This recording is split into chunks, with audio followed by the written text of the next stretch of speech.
નમસ્તે વિદ્યાર્થી મિત્રો, હું પ્રજ્ઞા શાહ, યોગા એક્સપર્ટ. સારથી પ્રોજેક્ટ અંતર્ગત તમારી સાથે કેટલીક એક્સરસાઇઝીસ શેર કરું છું જે તમારો થાક દૂર કરવામાં મદદ કરે.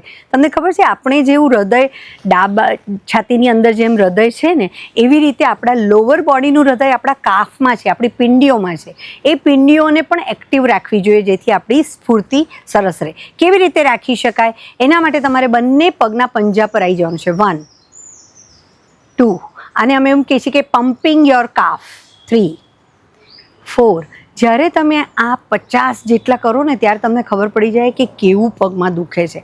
પણ તમે ક્યાંય ઊભા હો ને તો ઓછામાં ઓછા 15 20 25 તો કરજો જ કરજો, જેથી તમારા શરીરમાં લોઅર પાર્ટ છે ને ત્યાં પણ લોહી ખૂબ સરસ રીતે ફરે અને તમે એક્ટિવ ફીલ કરો. અને થોડી વારમાં થાકી જઈએ છીએ, ફૂટબોલ રમ્યાને થાક લાગ્યો, સાયકલ ચલાવીને થાક લાગ્યો, આવા પ્રશ્નો તમને ન થાય. એટલે ચોક્કસપણે પમ્પિંગ યોર કાફ આ એક્સરસાઇઝ તમારે કરવી.